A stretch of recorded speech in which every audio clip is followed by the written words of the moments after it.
राधे राधे। स्वागत है आप सबका आपके अपने चैनल निष्ठा भक्ति भाव पर। आप हमारे चैनल पर पद्म पुराण सुन रहे हैं। ये हम आपको अध्याय रूप में सुना रहे हैं। उम्मीद करती हूँ कि आज का अध्याय आप सभी को पसंद आएगा। अगर वीडियो अच्छा लगे तो वीडियो को लाइक और शेयर ज़रूर करिएगा। और अगर आप हमारे चैनल पर नए हैं और ऐसे ही वीडियोस देखना पसंद करते हैं तो चैनल को सब्सक्राइब भी करिएगा। तो चलिए आज का अध्याय शुरू करते हैं। जो 4 महीनों तक चंदन लगाना छोड़ देता है तथा अंत में सीपी, चंदन, अक्षत और 2 श्वेत वस्त्र, धोती और चद्दर ब्राह्मणों को दान करता है, वह वरुण लोक में जाता है। यह दृढ़ व्रत कहलाता है। सोने का ब्रह्मांड बनाकर उसे तिल की ढेरी में रखें तथा मैं अहंकार रूपी तिल का दान करने वाला हूँ, ऐसी भावना करके घी से अग्नि को तथा दक्षिणा से ब्राह्मण को तृप्त करें। फिर माला, वस्त्र तथा आभूषणों द्वारा ब्राह्मण दंपति का पूजन करके विश्वात्मा की तृप्ति के उद्देश्य से किसी शुभ दिन को अपनी शक्ति के अनुसार 3 तोले से अधिक सोना तथा तिल सहित ब्रह्मांड ब्राह्मण को दान करें। ऐसा करने वाला पुरुष पुनर्जन्म से रहित ब्रह्मपद को प्राप्त होता है। इसका नाम ब्रह्म व्रत है। यह मनुष्यों को मोक्ष देने वाला है। जो 3 दिन केवल दूध पीकर रहता है और अपनी शक्ति के अनुसार 1 तोले से अधिक सोने का कल्प वृक्ष बनवाकर उसे 1 सेर चावल के साथ ब्राह्मण को दान करता है, वह भी ब्रह्म पद को प्राप्त होता है। यह कल्प वृक्ष व्रत कहलाता है। जो 1 महीने तक उपवास करके ब्राह्मण को सुंदर गौ दान करता है, वह भगवान श्री विष्णु के धाम को प्राप्त होता है। इसका नाम भीम व्रत है। जो 20 तोले से अधिक सोने की पृथ्वी बनवाकर दान करता है और दिन भर दूध पीकर रहता है, वह रुद्रलोक में प्रतिष्ठित होता है। यह धनप्रद नामक व्रत है। यह 700 कल्पों तक अपना फल देता रहता है। माघ अथवा चैत की तृतीया को गुड़ की गौ बनाकर दान करें। इसका नाम गुड़ व्रत है। इसका अनुष्ठान करने वाला पुरुष गौरी लोक में सम्मान पाता है। अब परम आनंद प्रदान करने वाले महाव्रत का वर्णन करता हूँ। जो 15 दिन उपवास करके ब्राह्मण को 2 कपिला गायें दान करता है, वह देवता और असुरों से पूजित हो ब्रह्मलोक में जाता है तथा कल्प के अंत में सबका सम्राट होता है। इसका नाम प्रभा व्रत भी है। जो 1 वर्ष तक केवल एक ही अन्न का भोजन करता है और भक्ष्य पदार्थों के साथ जल का घड़ा दान करता है, वह कल्प पर्यंत शिवलोक में निवास करता है। इसे प्राप्ति व्रत कहते हैं। जो प्रत्येक अष्टमी को रात्रि में 1 बार भोजन करता है और वर्ष समाप्त होने पर दूध देने वाली गौ का दान करता है, वह इंद्रलोक में जाता है। इसे सुगति व्रत कहते हैं। जो वर्षा आदि 4 ऋतुओं में ब्राह्मण को ईंधन देता है और अंत में घी तथा गौ का दान करता है, वह पर ब्रह्म को प्राप्त होता है। यह सब पापों का नाश करने वाला वैश्वानर व्रत है। जो 1 वर्ष तक प्रतिदिन खीर खाकर रहता है और व्रत समाप्त होने पर ब्राह्मण को 1 गाय और 1 बैल दान करता है, वह 1 कल्प तक लक्ष्मी लोक में निवास करता है। इसका नाम देवी व्रत है। जो प्रत्येक सप्तमी को 1 बार रात्रि में भोजन करता है और वर्ष समाप्त होने पर दूध देने वाली गौ का दान करता है, उसे सूर्यलोक की प्राप्ति होती है। यह भानु व्रत है। जो प्रत्येक चतुर्थी को 1 बार रात्रि में भोजन करता और वर्ष के अंत में सोने का हाथी दान करता है, उसे शिवलोक की प्राप्ति होती है। यह वैनायक व्रत है। जो चौमास से भर बड़े बड़े फलों का परित्याग करके कार्तिक में सोने के फल का दान करता है तथा हवन कराकर उसके अंत में ब्राह्मण को गाय बैल देता है, उसे सूर्यलोक की प्राप्ति होती है। यह सौर व्रत है। जो 12 द्वादशियों को उपवास करके अपनी शक्ति के अनुसार गौ, वस्त्र और सुवर्ण के द्वारा ब्राह्मणों की पूजा करता है, वह परम पद को प्राप्त होता है। यह विष्णु व्रत है। जो प्रत्येक चतुर्दशी को 1 बार रात में भोजन करता और वर्ष की समाप्ति होने पर 1 गाय और 1 बैल दान करता है, उसे रुद्रलोक की प्राप्ति होती है। इसे त्र्यंबक व्रत कहते हैं। जो 7 रात उपवास करके ब्राह्मण को घी से भरा हुआ घड़ा दान करता है, वह ब्रह्मलोक को प्राप्त होता है। इसका नाम वर व्रत है। जो काशी जाकर दूध देने वाली गौ का दान करता है, वह 1 कल्प तक इंद्रलोक में निवास करता है। यह मित्र व्रत है। जो 1 वर्ष तक तांबूल का सेवन छोड़कर अंत में गौदान करता है वह वरुण लोक को जाता है। इसका नाम वारुण व्रत है। जो चंद्रायन व्रत करके सोने का चंद्रमा बनवाकर दान देता है उसे चंद्रलोक की प्राप्ति होती है। यह चंद्र व्रत कहलाता है। जो ज्येष्ठ माह में पंचग्नि तप कर अंत में अष्टमी या चतुर्दशी को सोने की गौ का दान करता है वह स्वर्ग को जाता है। यह रुद्र व्रत कहलाता है। जो प्रत्येक तृतीया को शिव मंदिर में जाकर एक बार हाथ जोड़ता है और वर्ष पूर्ण होने पर दूध देने वाली गौ का दान करता है उसे देवी लोक की प्राप्ति होती है। इसका नाम भवानी व्रत है। जो माघ भर गीला वस्त्र पहनता और सप्तमी को गौदान करता है वह कल्प पर्यंत स्वर्ग में निवास करके अंत में इस पृथ्वी पर राजा होता है। इसे तापक व्रत कहते हैं। जो 3 रात उपवास करके फाल्गुन की पूर्णिमा को घर का दान करता है उसे आदित्य लोक की प्राप्ति होती है। यह धाम व्रत है। जो व्रत रहकर तीनों संध्याओं में प्रातः, मध्याह्न एवं सायंकाल में भूषणों द्वारा ब्राह्मण दंपति की पूजा करता है उसे मोक्ष मिलता है। यह मोक्ष व्रत है। जो शुक्ल पक्ष की द्वितीया के दिन ब्राह्मण को नमक से भरा हुआ पात्र, वस्त्र से ढका हुआ कांसे का बर्तन तथा दक्षिणा देता है और व्रत समाप्त होने पर गौदान करता है वह भगवान श्री शिव के लोक में जाता है तथा एक कल्प के बाद राजाओं का भी राजा होता है।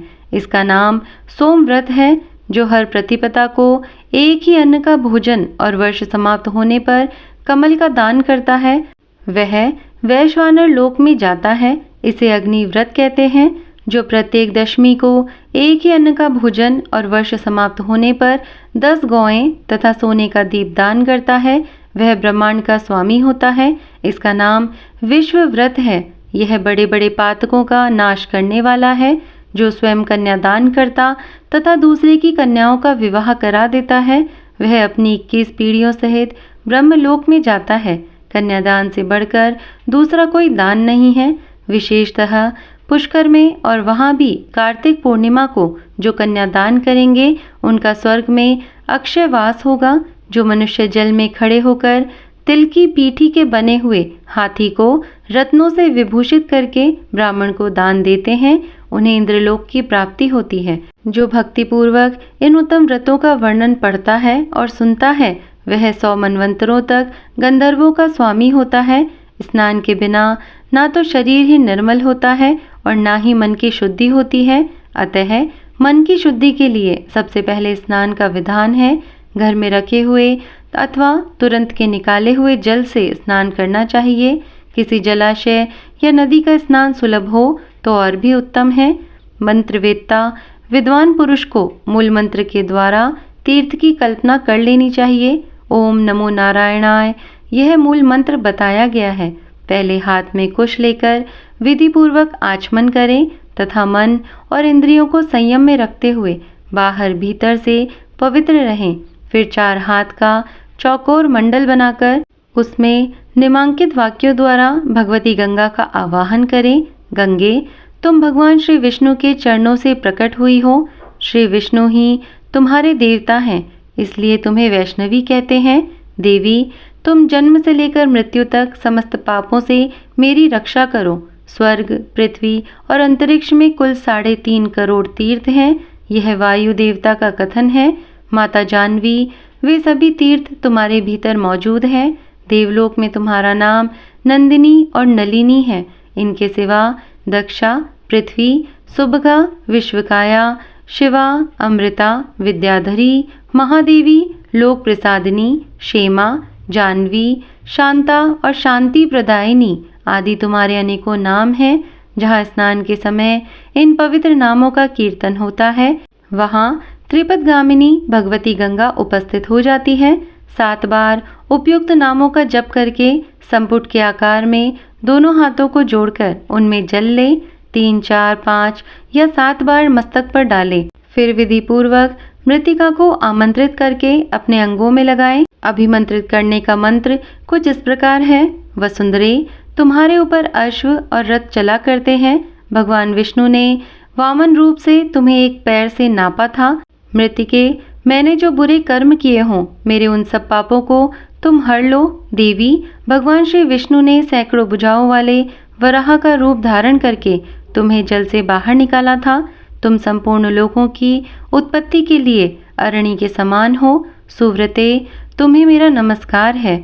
इस प्रकार मृतिका लगाकर पुनः स्नान करें, फिर विधिवत आचमन करके उठें और शुद्ध सफेद धोती एवं चद्दर धारण कर त्रिलोकी को तृप्त करने के लिए तर्पण करें। सबसे पहले ब्रह्मा, विष्णु, रुद्र और प्रजापति का तर्पण करें। तत्पश्चात देवता, यक्ष, जीव तथा धर्मपरायण जीवों को तृप्त करने के लिए मैं जल देता हूँ, यह कहकर उन सबको जलांजलि दें। देवताओं का तर्पण करते समय यज्ञोपवीत को बाएं कंधे पर डाले रहें। तत्पश्चात उसे गले में माला की भांति कर ले और मनुष्यों, ऋषियों तथा ऋषि पुत्रों का भक्तिपूर्वक तर्पण करें। सनक, सनंदन, सनातन, कपिल, आसुरी, वोडु और पंचशिक ये सभी मेरे दिए जल से सदा तृप्त हों, ऐसी भावना करके जल दें। इस प्रकार मरीचि, अत्रि, अंगिरा, पुलस्त्य, पुलह, कृतु, प्रचेता, वशिष्ठ, भृगु, नारद तथा संपूर्ण देवर्षियों एवं ब्रह्म ऋषियों का अक्षत सहित जल के द्वारा तर्पण करें। इसके बाद यज्ञोपवीत को दाएं कंधे पर करके बाएं घुटने को पृथ्वी पर टेक कर बैठें। फिर अपने नाम के पितरों का तिल और चंदन युक्त जल से भक्तिपूर्वक तर्पण करें। इसी प्रकार हाथों में कुश लेकर पवित्र भाव से परलोकवासी पिता, पितामह आदि और माता, मातामह आदि का नाम, गोत्र का उच्चारण करते हुए तर्पण करें। इस क्रम से विधि और भक्ति के साथ सबका तर्पण करके निम्नांकित मंत्र का उच्चारण करें। जो लोग मेरे बांधव ना हो, जो मेरे बांधव हो तथा जो दूसरे किसी जन्म में मेरे बांधव रहे हों, वे सब मेरे दिए हुए जल से तृप्त हों। उनके सिवा और भी जो कोई प्राणी मुझसे जल की अभिलाषा रखते हों, वे भी तृप्ति लाभ करें। ऐसा कहकर उनके उद्देश्य से जल गिराएं। तत्पश्चात विधि पूर्वक आचमन करके अपने आगे पुष्प और अक्षतों से कमल की आकृति बनाएं। फिर यत्न पूर्वक सूर्य देव के नामों का उच्चारण करते हुए अक्षत, पुष्प और रक्त चंदन मिश्रित जल से अर्घ्य दें। अर्घ्यदान का मंत्र कुछ इस प्रकार होगा। भगवान सूर्य, आप विश्वरूप और ब्रह्म स्वरूप हैं। इन दोनों रूपों में आपको नमस्कार है। आप सहस्त्रों किरणों से सुशोभित और सबसे तेज रूप हैं। आपको सदा नमस्कार है। भक्तवत्सल, रुद्र रूपधारी आप परमेश्वर को बारंबार नमस्कार है। कुंडल और अंगद आदि आभूषणों से विभूषित पद्मनाभ आपको नमस्कार है। भगवन, आप संपूर्ण लोकों के सोए हुए जीवों को जगाते हैं। आपको मेरा प्रणाम है। आप सदा सबके पाप पुण्यों को देखा करते हैं। सत्यदेव, आपको नमस्कार है। भास्कर, मुझ पर प्रसन्न होइए। दिवाकर, आपको नमस्कार है। प्रभाकर, आपको नमस्कार है। इस प्रकार सूर्यदेव को नमस्कार करके 3 बार उनकी प्रदक्षिणा करें। फिर द्विज, गौ और सुवर्ण का स्पर्श करके अपने घर में जाएं और वहां भगवान की पावन प्रतिमा का पूजन करें। तदंतर भगवान को भोग लगाकर बलि वैश्वदेव करने के पश्चात अपने ब्राह्मणों को भोजन करा पीछे स्वयं भोजन करें। इस विधि से नित्य कर्म करके समस्त ऋषियों ने सिद्धि प्राप्त की है। तो आज का अध्याय यहीं पर समाप्त करते हैं। इसके आगे की कथा आपको अगले अध्याय में सुनने को मिलेगी। उम्मीद करती हूँ आज का वीडियो आप सभी को पसंद आया होगा।